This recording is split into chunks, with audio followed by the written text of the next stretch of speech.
আপনকে চিনো গুরুকে মানো ওরে দেহ পাশ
করিয়ালো শুকরিয়া আদায় করা উচিত সকলেরই নাকি সকলে আবারও বলি আলহামদুলিল্লাহ তো পালায় পদার্পণ করব প্রখ্যাত সাধক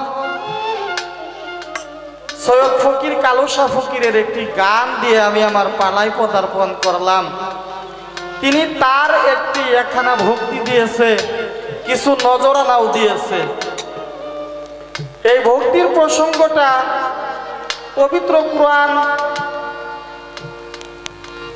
একটি সূরার ভিতরে সূরা মুজাদিলার 12 নম্বর আয়াতে বলা হয়েছে এটা উম্মতদেরকে উদ্দেশ্য করে বলা হয়েছে তোমরা যখন তোমার নবীর সাথে রাসূলের সাথে ইম্পর্টেন্ট একান্ত কোনো আলোচনা করতে চাও আগে তাকে কিছু নজরানা দিয়ে কথাপথন শুরু করো আর একজন ভক্তের কাছে একজন মুর্শিদ তেমন একজন উম্মতের কাছে নবী যেমন তার প্রথমেরই যে গানটা কথা কি বলবো দরদি না বলবো না কথা কি বলা লাগবে কারণ যে হয়তো প্রশ্ন করেছে আপনারা যখন বিরক্ত হবেন আমাকে একটু ইশারা দিবেন আমি ঠাস করে বসে পড়বো গানও আর দেখো কার জেনে হই আগেই বলছি আমি পাগল মানুষ কি কই তার কোনো ঠিক নাই গুরু ধরা জিন্দা মরা এই কথাটাই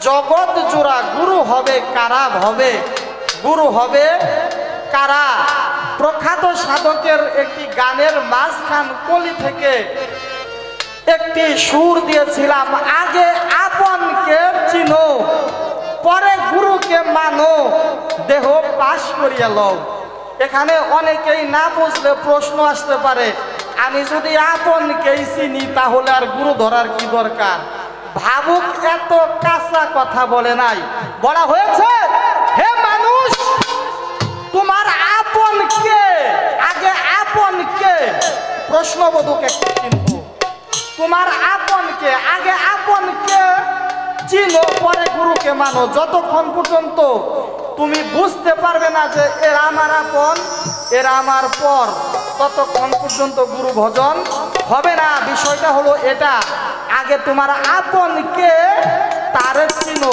পরে গুরুকে মানো।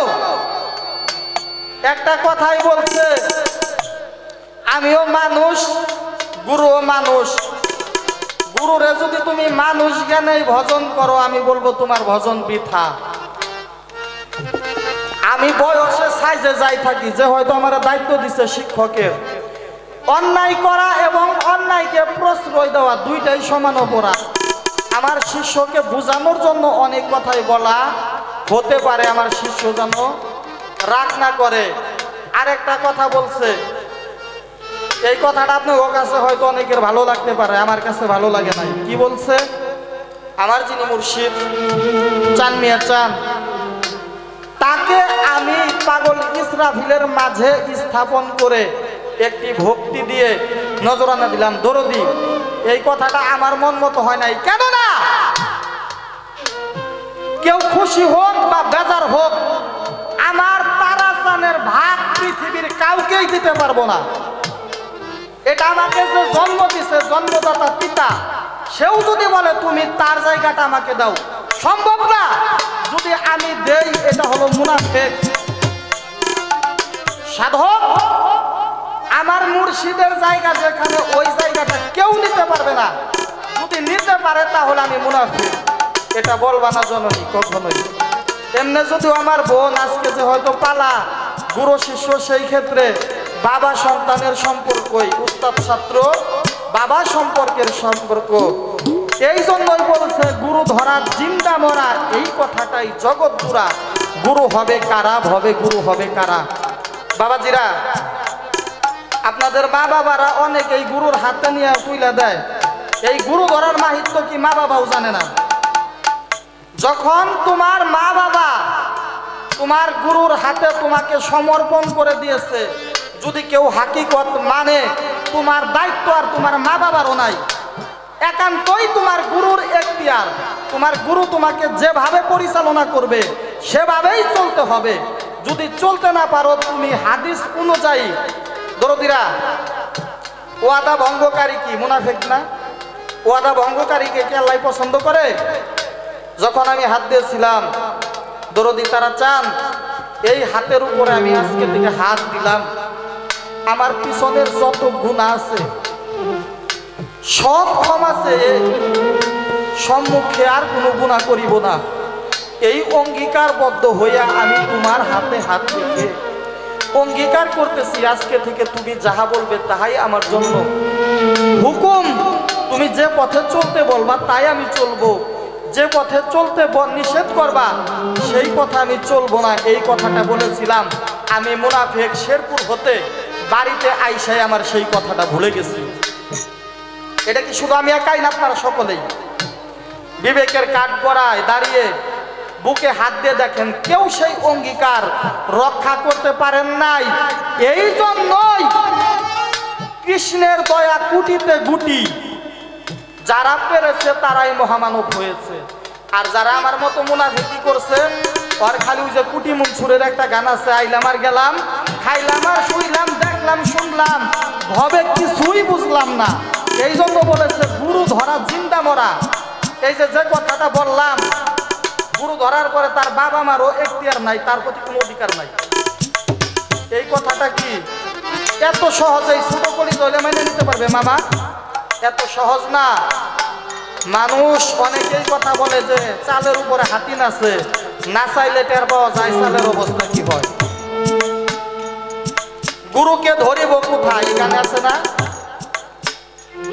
আচ্ছা, যদি এই হাত দিয়ে এই গুরুকে ধরতে হয়, পৃথিবীতে অনেক মানুষ আছে যার দুইটা হাত নাই, আছে না বাবাজিরা? ও তাহলে ধরবে কোথায়? গুরুর কি ধরবা? গুরুর প্রত্যেকটা অঙ্গই তোমার জন্য অমৃত। দেখবেন মেলার মধ্যে এক জাতি সাজ বানায়, ঘোড়া বানায়, কুত্তা বানায়, বিলাই বানায়, বানায় না এরকম মিষ্টি দিয়ে, মিষ্টি জাতীয়। ওনার পাছায় কামড় দিলেও মিষ্টি, দাঁতে কামড় দিলেও মিষ্টি, মাথায় কামড় দিলেই মিষ্টি। যিনি গুরুময় হয়ে গেছে ওর অন্য কোনো আইনের ধার ধারে না, ও গুরুময় হয়ে গেছে, গুরুর সব কিছুই তোমার ধরা, তুমি কি ধরবা? আমার দয়ালের একটা গানের একটা কলি শোনাই। একটি গান আছে, তারণ্য কারণ্য আদি ধরে নিধি, তুমি লাবণ্যতে স্নান করিবে, ঠিক রাখো মন গুরু চরণ, ধর আচরণ, তবেই মানব জনম শুদ্ধ হবে। গুরুর পায়ে ধরবা, সে আল্লাহর নৈকট্য প্রাপ্ত হলে তো তার পাও নাও থাকতে পারে, আছে না? বাহ্যিক জগতে তুমি হাত দিয়ে ধরবা, তোমার হাতও তো নাও থাকতে পারে। কি বলছে? আগে ধরো গুরুর আচরণ, আগে ধরো গুরুর আচরণ, আচরণে মিলে সেই চরণ। আস্তে তুমি কি ধরবা? তুমি ধরবা গুরুর আচরণ। গুরু যাহা করে না তাহা করতে যাবে না, করা যাবে না। গুরুর যে ধরনের পোশাক পছন্দ, তুমি গায়ে দিলে তোমার ভালো লাগুক আর না লাগুক, ওইটা পরার চেষ্টা করবা। মানুষ দেখলে বলবে গুরুর রঙে রঞ্জিত হয়েছে। আল্লাহ তাআলাও বলছে তোমরা আমার রঙে রঞ্জিত হয়ে যাও। তাই গুরুকে আসলে হাত দিয়ে ধরার কোনো বিষয় না। গুরু সব কিছুই ভক্তের জন্য ইম্পর্টেন্ট। গুরু কারা হবে? এই গানটা আগে কোনোদিন গাই নাই, যে হয়তো উনি ফরিদপুরের আবুল সরকারের গান গাইছে, ওনার বাবার গান আমি গাইলেও গাইতে পারতাম, আমার সাত্তার ভাইয়ের গানও গাইতে পারতাম, কিন্তু গামো না, তার বাবার গান গাই। কারণ যখন আমি একটা কাজ করবো, একজন আমার ধমক দিয়ে যদি কয় এটা করলি কে, আমি কিছু কি কইছে তাতে কি হয়েছে, যে তোর বাবা হ্যাঁ ফাটাইব না তুই, তখন আমার কিন্তু মাথাটা নিচু হইব, কারণ বাপের দোহাই দিছে। তাইলে তোমার দাদা গুরুর একটা গান শোনাই, তাহলেই তুমি বুঝবা আসলে গুরুটা কি। দরদিরা কি কষ্ট পাইতেছেন? কারণ গুরু পাঠ করলে আমিও পাগল ছাগল যাই থাকি, আল্লাহর কি কাম, আপনারা তো গান শুনেন, নেটেও শুনেন, ছোটো মোটো যাই থাকি, ওই ঘুরা ফিরা আমার এমনি একটা দুর্নাম, কথা বুঝলে বেশি কই, ওই ঘুরা ফিরা আমার এই কথা বেশি কই না পালাই আমি। আমার কি করার, তিনি যাহা বলছে তাহা যদি কিছু মীমাংসা না করি তাহলে অনেক খারাপ দেখা যায়। তাই একটি গান আগে শোনাই, তারপরে কিছু কথা বলবো। আর যেগুলো কথা বললাম আবেগ দিয়ে নয়, তিনি যেন বিবেক দিয়ে বিবেচনা করে যা যা বলছি যে ইহা প্রকৃতই সত্য। আচ্ছা, আসরে আমি আজকে যে উচিত কথাটা কইলাম, অনেক গুরুর এটা কইলে হয়তো ফুলবো, খুশি হইব, কিন্তু তাতে তোমার লাভ কি? তোমার বিবেকের কাছে তো তুমি ধরা। কারণ তোমার গুরুর জায়গা যদি আরেকজনেই নাই, তাহলে তোমার তার প্রতি ভক্তি বিশ্বাস কতটুকু হইল? তার জায়গাটা কাউকেই দেওয়া সম্ভব না, তিনিই। আরে বিজ্ঞানময় বিধাতা যিনি,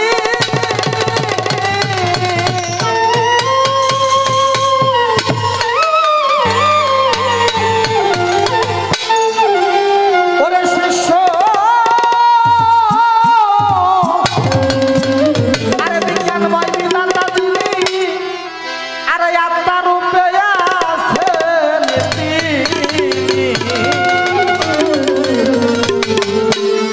নবরূপে নিজেই নারায়ণ। হে পাগল না তোর গুরু কেমন ধন, না তোর গুরু কেমন ধন, রে পাগল না তোর গুরু কেমন ধন। ওরে বিজ্ঞানময় বিধাতা যিনি, আর শিষ্য বিজ্ঞানময় বিধাতা যিনি, আত্মারূপে আছেন তিনি, নগর কবর পেটিতে নারায়ণ। আমার পাগল ছিলেন গুরু কেমন ধন, ছিলেন গুরু কেমন ধন, আমার শিষ্যর ছিলেন গুরু কেমন ধন। যিনি বিজ্ঞান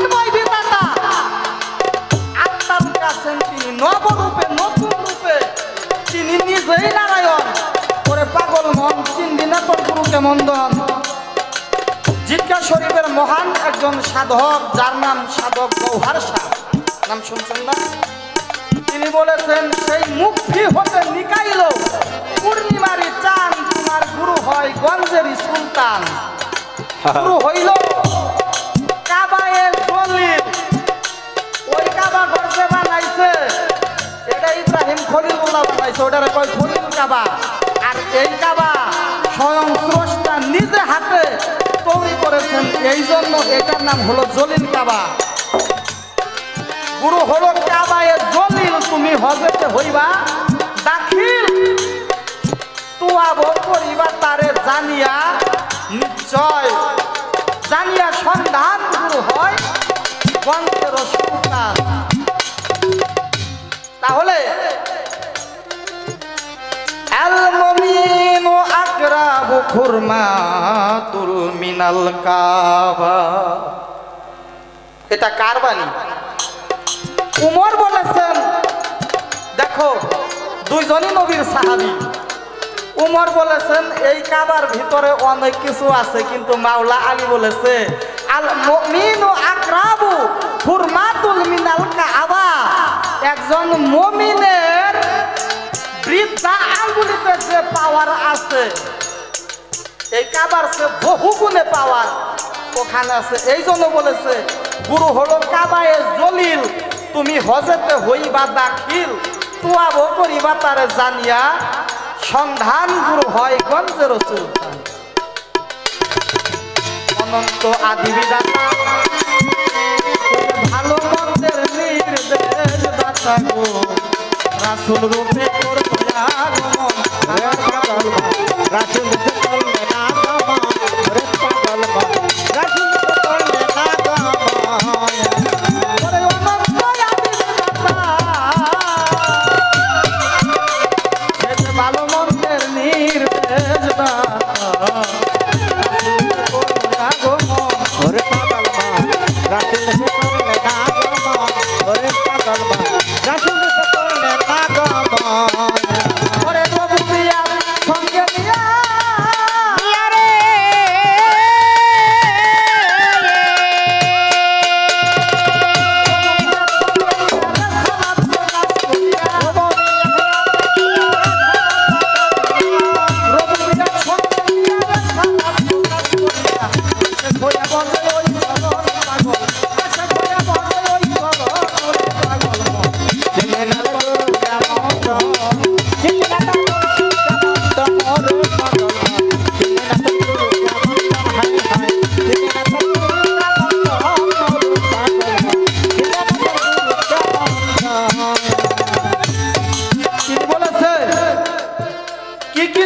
বর্জন করলে গুরু হওয়া যায়।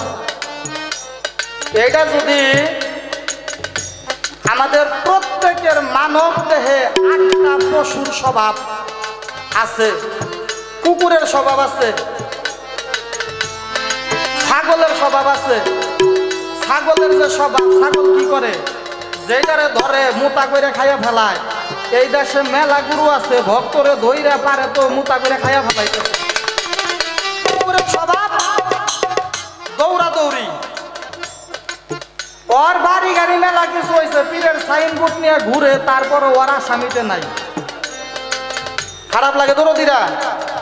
এইরকম 8টা জিনিস বর্জন করতে হবে, 8টা জিনিস অর্জন করতে হবে। 8টা বর্জন করবে, 8টা অর্জন করবে তারা গুরু। আর যদি বর্তমানে তোমার শর্টকাটে আলাপ দেই, ইউটিউব চলতেছে, অনেক পিসাবরা আমার উপরে বিরক্ত হতে পারে। বর্তমান জামানার যদি উত্তর দেই তোমার কিছুই লাগবো না, শিল্পী হয়ে যাইবে, অনেকের মালিক হইবে, 4-5 জন পুলাহান নিয়ে যাইয়া পীরের কইবে বাবা ওরা তো আমার বাপ ডাকবার চায়। পীরে কইব ঠিক আছে, সামনে উরুষের দামরা দেইকে মোটা তাজা দেইকে একটা গরু নিয়ে হিস, তোর বাপ ডাকার ব্যবস্থা করে দিমুনি। দাবি একটা গরু নিয়ে যাইবে, তাইলে তুমি বিশ্বাস। বর্তমানের হিসাব করলাম। আর প্রকৃত ভাবে যদি গুরু কেউ হতে চায়, এই যে বললাম 8টা পশুর স্বভাব ভিতরে আছে, এটা দূরীভূতি করতে হবে। 8টা ভালো স্বভাব এটা নিতে হবে। কবি কি বললেন?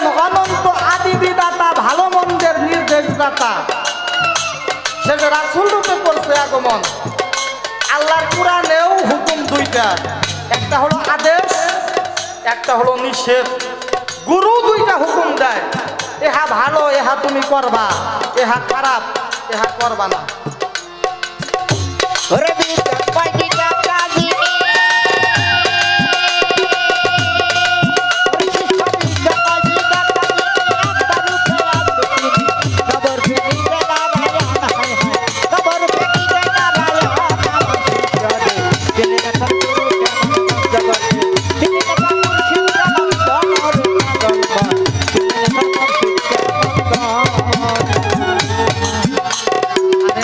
মাওলা ইয়াদ জারি হইল,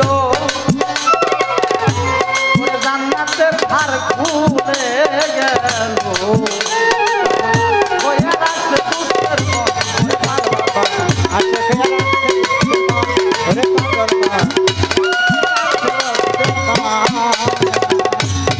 মাওলা ইয়াদ জারি হইল রে, জান্নাতের ধার খুলে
বলছে, আমার গুরু মানুষ আমিও মানুষ।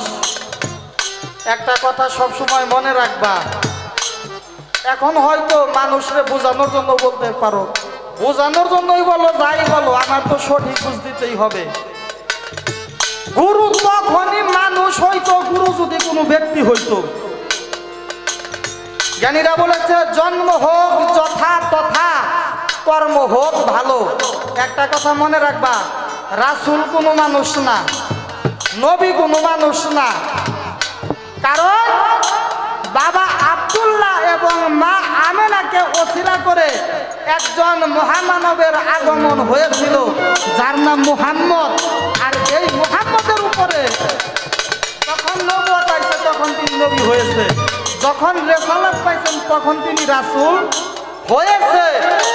মুহাম্মদ একটি ব্যক্তি, কিন্তু নবী রাসূল ইহা কোনো ব্যক্তি নয়, ইহা হলো একটি শক্তি। তদ্রূপ গুরু যদিও পাগল তারা একজন মানুষ রূপে মা বাবার মাধ্যমে এ ধরা দামে এসেছিল, এইটাকে জন্ম দিয়েছে তার মা বাবা, কিন্তু গুরু পাগল তারাকে তার মা বাবা জন্ম দিতে পারে নাই। তিনি তার গুরুর হুকুম আখলাক সব ধারণ করে যখন তার ভিতরে প্রতিষ্ঠা করেছে, তখন গুরু দয়া করে তাকে একটি শক্তি দান করেছে, একটি দায়িত্ব অর্পণ করেছে। এটা হলো একটি শক্তি। কি বলেন বাবাজিরা? গুরু হলো একটি শক্তি। আমার দয়াল নবী 18 জিলহজ ঈদে গাদিরের মধ্যে দাঁড়িয়ে ১.৫ লক্ষ মানুষের সামনে ভাষণ দিলেন, যাকে বলা হয় বিদায় হজের ভাষণ। এখানে ৩৫টা বিষয়ের উপরে ইম্পর্টেন্ট গুরুত্বপূর্ণ ভাষণ দিয়েছিলেন। তার মধ্যে হলো দয়াল নবী বললেন, হে উম্মতগণ, তোমরা শুনিয়া রাখো, তোমরা কি আমাকে নবী হিসাবে মানো? সকলেই এক বাক্যে বললেন, ইয়া রাসূলুল্লাহ, আমরা সকলেই আপনাকে নবী হিসাবে মানি, রাসূল হিসাবে মানি। তখন আমার নবী আল্লাহ তাআলার কাছে ফরিয়াদ করলেন, আল্লাহুম্মা ওয়ালিমান আলাহু, হে পারওয়ারদিগার, আজ থেকে তুমি তাদেরকে বন্ধু রূপে গ্রহণ করো যারা আমার মাওলা আলীকে বন্ধু ভাবে, তাদেরকে তুমি শত্রু হিসাবে গ্রহণ করো যারা মাওলা আলীর সাথে শত্রুতা পোষণ করে। মাওলা আলীর দক্ষিণ হস্ত ধরে সকলের কাছেই পরিচিত করে দিয়েছিলেন, আনা মদিনাতুল ইলমি আলিম বাবুহা, আমি যদি এলেমের সুরক্ষিত নগর হই, এই নগরের দরজা বা দ্বার হলো মাওলা আলী। যদি আমার সাথে কেউ একবার দেখা করো, আমার মাওলা আলীর সাথে দুইবার দেখা হবে। এই যে শুরু হয়ে গেল গুরুর ধারাবাহিকতা, মাওলায়াত জারি হয়ে গেল, জান্নাতের দ্বার খুলে গেল। তখনও কিন্তু এর আগে কিন্তু দিন পরিপূর্ণই ছিল না, তখন কেবল বলা হলো যে আজকে থেকে আমি দিন পরিপূর্ণ করিয়া দিলাম। তখন থেকে শুরু হলো এই যে মাওলা আলীর তারা থেকে আনা মদিনাতুল ইলমি আলিম বাবুহা। খাজা বাবার প্রখ্যাত সাধক জালাল খানের গান আছে, নবী তরু শাখা আলী হাসান বসরি পহেলা কলি, 14 সিঁড়ি পরে ফুটে খাজা উসমান হারুনি। তাহলে এই যে একটা হলো হজবি বংশধর, একটা হলো নজরি বংশধর। আমার দয়াল নবী বলছে আমার বংশধারাটা শুরু হলো ইমাম হুসাইন এবং হাসাইন আলাইহিস সালাম হতে। এইভাবে যারা তাদের বংশ ধারাবাহিকতায় গুরু কর্ম করতে করতে আমার গুরু পৌঁছে দিবে তার গুরুর কাছে, তার গুরু পৌঁছে দিবে তার গুরুর কাছে, এইরকম পর্যায়ক্রমে নবী পর্যন্ত পৌঁছে গেলে নবী স্বয়ং স্রষ্টার কাছে পৌঁছে দিবে। এই যে ধারাবাহিকতা শুরু হইল, তাহলে তুমি বুঝে নাও গুরু আসলে কি। গু শব্দের অর্থ হলো অন্ধকার, রু মানে আলো। তোমার এই দেহটা অন্ধকারময়, এই অন্ধকার দেহে যিনি আলোর সন্ধান দিতে পারে তিনিই কেবল গুরু। আর যদি না পারে, ওই রশিদ সরকার এক গানে কইছে, সাজা গুরু আর বাজা নারী কি অবস্থা। সাজা গুরু দেখাইতে পারবো না, যিনি প্রকৃত গুরু তিনিই পারবে। এই দিন দ্বারা প্রাপ্ত যারা আল্লাহ নবী আলী, তারা তোমার সান্নিধ্য হয় তাদেরই একজন। গুরু হইল তাদেরই একজন, ওরে পাগল ভাই, গুরু হইল তাদেরই একজন। এই দিন দ্বারা রেসালাত, রবুবিয়াত, মাওলায়াত, এই দিন ধারা প্রাপ্ত যারা আল্লাহ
বেশি হয়ে গেছে না? হ্যাঁ হ্যাঁ বেশি হয়ে যাইতেছে।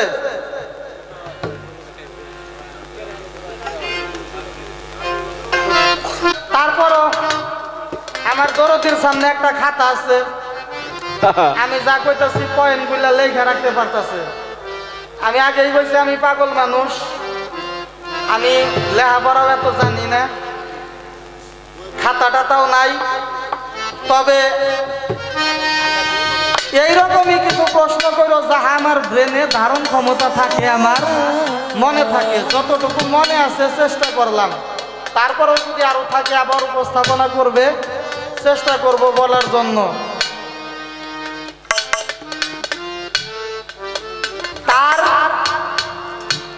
পরের যে গানটা শুনলাম, আর কিছু লাগে না ভালো ও দয়াল প্রাণ তুই ছাড়া, আমি বন্ধুর পীড়িতের মরা। এখানে ভক্তকে বলবো বা শিষ্যকে বলবো, আসলে একজন যদি গুরুর প্রেমে পুড়ে যায়, মরে যায়, তার ভাবটা কি থাকা দরকার এইটা তোমার যেন মনে থাকে।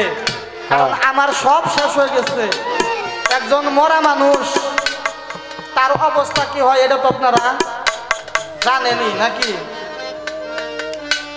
তাহলে ওই ভাবটা যেন অবশ্যই থাকে, তা না হলে শুধুই গান করা কিছুই হবে না।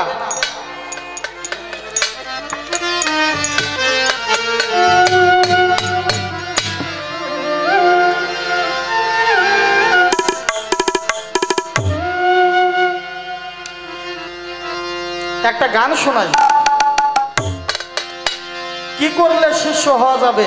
আমি আসলে হয় কিনা জানি না, তবে হক কথা বলার চেষ্টা করি। এটা যারা আমার এলাকার মানুষ এবং দূরের মানুষ যারাই গান শুনে, তারা হয়তো 100 জনে বলে না, কিন্তু একজন হইলেও প্রকৃত শ্রোতা ওই মঞ্চে থাকে, এটা আমার বিশ্বাস।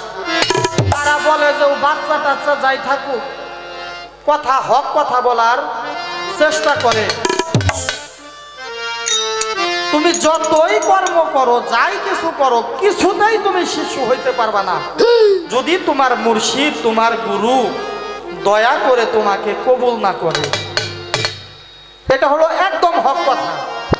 তুমি অনেক কর্ম করলা, মাওলার দরবারে কবুল হইল না, এর কোনো দাম নাই, তাই দাম নাই। কিছুই করো নাই, তোমার কোনো না কোনো কর্মে তোমার দয়াল সন্তুষ্টি। তুমি কিছুই না করলেও তোমার সেই দিনে একটি পার হওয়ার নথিপত্র তোমার কাছে থাকবে। এটাই হলো কারণ। তোমার বড় সম্বল হলো একজন ভক্ত বা একজন শিষ্য, তার সবচেয়ে বড় হাতিয়ার, বড় সম্বল হলো বিশ্বাস, ভক্তি, প্রেম। এহা ছাড়া আর কোনো কিছুই তোমার নাই যাহা দ্বারা তুমি শিষ্য হইতে পারবা। এখানে দাঁড়িয়ে আমার ভাবুকের একটি গান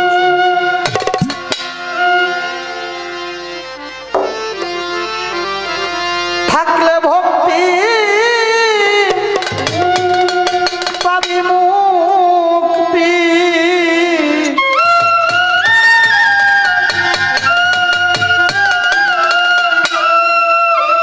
শিষ্যরে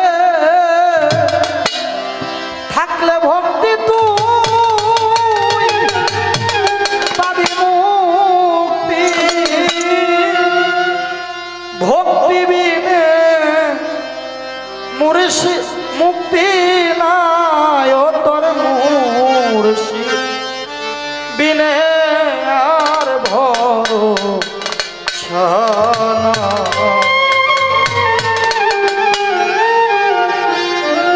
কেহ না, কেহ নাই নাই রে, আর জানবি না ভক্তে আর ভরসা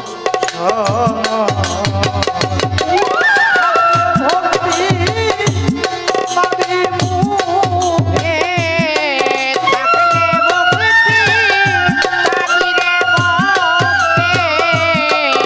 থাকলে ভক্তি তুই পাবি মুক্তি, ভক্তি বিনে মুক্তি নাই, ভক্তের মুক্তি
কষ্ট নিবেন না।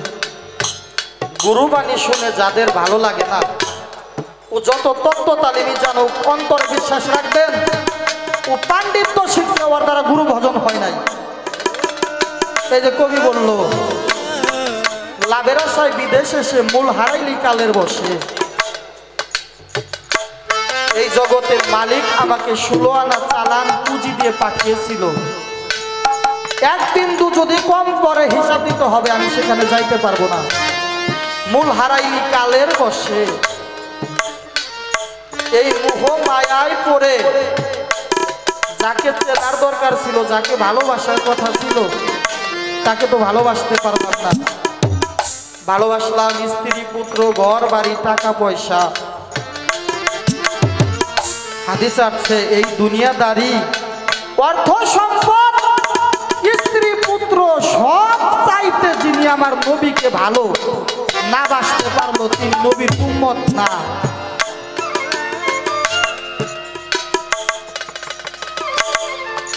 মাওলা আলী আর দয়াল নবী হেঁটে যাচ্ছে রাস্তা দিয়ে। হেঁটে যাইতে যাইতে দয়াল নবীর একটু তন্দ্রায় ভাব হইলেন। মাওলা আলীকে বলল, আলী আমার ঘুম পাচ্ছে, আমি ঘুমাবো, একটু বিশ্রামের ব্যবস্থা করো। মাওলা আলী তার পা দুটো বিছিয়ে দিয়ে বসে পড়লেন, আর দয়াল নবী তার এই ঘোড়া মোবারকের ভিতরে মাথাটা রেখে তন্দ্রায় অবস্থায় চলে গেলেন। আর মাওলা আলী অবাক দৃষ্টিতে এমন ভাবে তার চেহারা মুবারক দেখতেছে, মনে হচ্ছে পৃথিবীতে এত শান্তি কোনোদিন পায় নাই।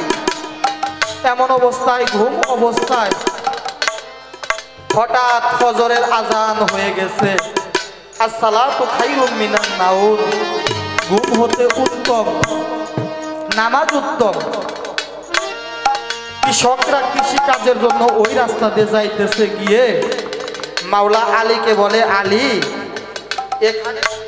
এখানে তুমি বসে রইছো, তুমি কি আজানে শুনতে পাও নাই? আসসালাতু খায়রুম মিনান নাউম, ঘুম হইতে নামাজ উত্তম, তুমি নামাজটা পড়লে না? মাওলা আলী সেদিন ওদেরকে বলেছে, হে দুনিয়ার মানুষ, নামাজ আমার ফুলের মতো শুনে রইছে, তোমরা আমাকে এই নামাজ রেখে কোন নামাজ পড়তে বলো? গুরু ধরা জিন্দা মরা, বলাটা যত সহজ দরদি, করাটা অনেক কঠিন। বাবু বলেছে, গুরু বাক্য বর্মার রেখ, বিশ্বাস না হয় করে দেখ। গুরুকে ভালোবেসে দুনিয়ায় এত অট্টালিকা মনে হয় থাকা সম্ভব না। তাহলে গুরুকে ওই পরিমাণে ভালোবাসতে হবে। কিন্তু আমি তো বাঁচতে পারি নাই, শুধু বলাই শান। লাভের আশা বিদেশে সে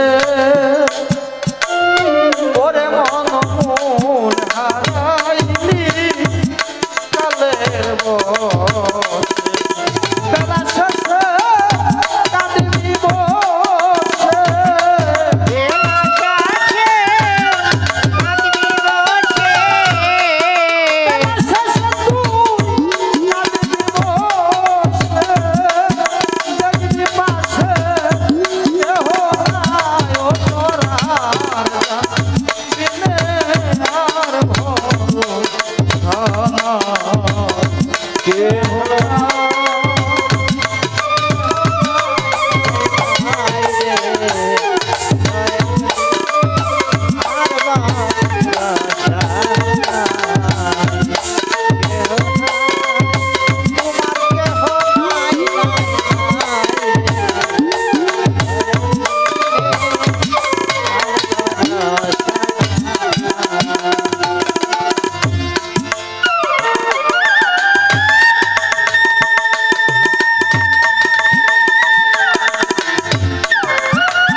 সকাল গেল দুপুর এলো ও পারবেশ পায়া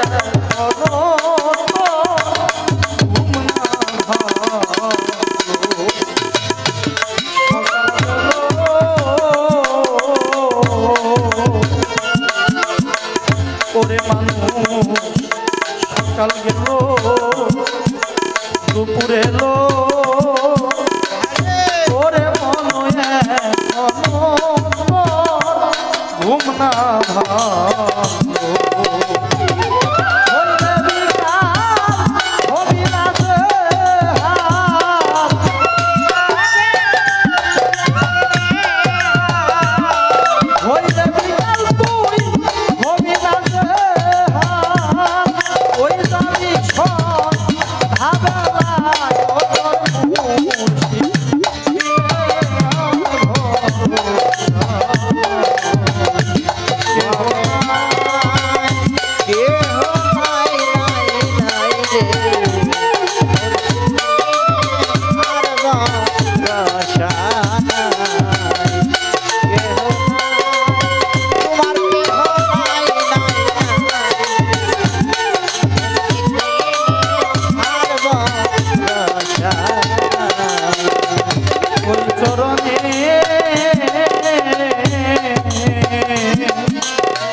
এই জগতে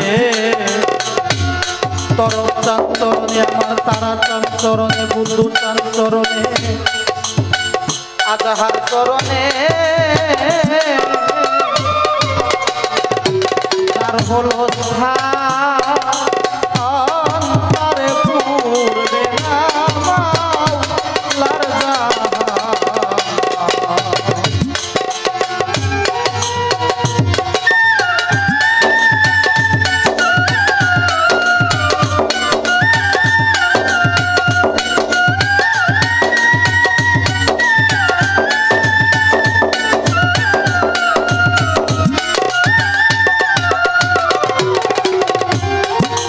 চরণে যার হলো